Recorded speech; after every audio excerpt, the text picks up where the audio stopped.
to another segment of Chefing with the Mac.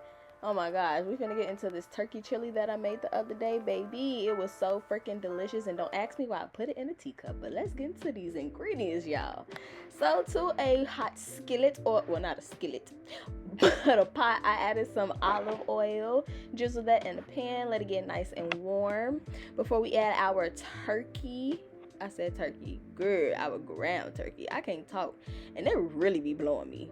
But anyway, add this doggone ground turkey and take that little wax film thingy. Yeah, just take that off because y'all should know to do that. So anyway, we're gonna break up our ground turkey, and quite frankly, I didn't like that spatula, so I had to switch it. Now we're gonna go ahead and start seasoning our ground turkey, and listen, season to your liking, but this is what I used: onion powder, garlic powder, and I like to mix little by little versus just piling all of my ingredients in at one time. So anyway, add to a skillet some bell pepper and some white onion, and like I said, we're gonna mix that up little at a time. Add 1 full mild chili packet. I use mild because I don't like my chili that doggone hot.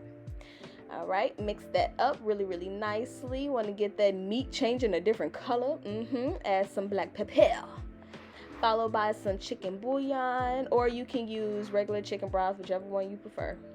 Mix that up well. Make sure it is evenly coated. You want to taste that on every single piece of everything.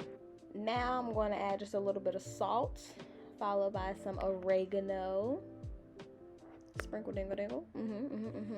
And then we're going to add 1 can of diced tomatoes. See. Like I said, we're going to mix little at a time. I really like to add my ingredients a little at a time because it makes it more like buildable versus just piling everything in at once, and you can't really control the flavor that way. But anyway, I'm going to sprinkle a little bit more cumin and then a little bit of chili powder. And then after that, we're going to add our beans. So 1 full can of kidney beans, red kidney beans, dark red kidney beans, and 1 can of pinto beans. I have no idea why I chose pinto beans. I just wanted to do more than just 1 bean, so I got pinto beans. And then basically 2 cans of water. We're going to stir that up nice and well. And 4 cloves of garlic. I kind of really like garlic, so that's why I added 4 cloves, and quite frankly, I probably could have added more. And then we're going to add about 2 bay leaves, but mine were broken up, so that's why they look like they were sprinkled. And then I added about another cup of water, but I added it slowly. Again, so I can control the thickness of my chili versus just piling the thing of water up in there. Now, you got soup for chili. Don't nobody want no soupy chili. All right, and actually now I'm going to add a little bit more chicken bouillon. So now this is where you can build that flavor. You can add all this doggone water, and you can add a little bit more versus overdoing it. You know, I'd rather underdo it than overdo it when it comes down to the seasoning. People be having diabetes, all types of stuff. Anyway, add some red pepper flakes for a little bit of a kick, and then like I said, we're gonna mix all that up.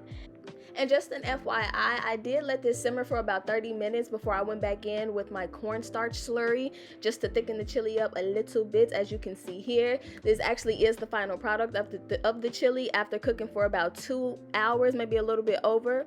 But I did want to make me some tortilla chips, so to a skillet I added some oil, and I cut up a corn tortilla, well, a couple of corn tortillas. What Mama Tab say?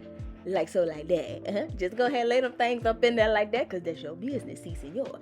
Nah, but for real, when they start to get a little golden, go ahead and try to like flip them on the opposite side, so you want them to cook on both sides. I honestly did this for maybe about 2 minutes total. And yeah, once you take them out, obviously toss them in some salt, or a little bit of salt if you would like, or what, shoot, you can throw some lemon pepper on the things, you can throw some Cajun seasoning on the thing, whatever floats your boat. But I just toss mine in a little bit of salt. And there you have it. So as you can see, I did top my chili with a little bit of avocado, some white onions, cilantro, and of course cheese. Look at the pool. Yes. I'm not even supposed to be eating cheese, but dang it, I ate it that day. But thank you guys for watching.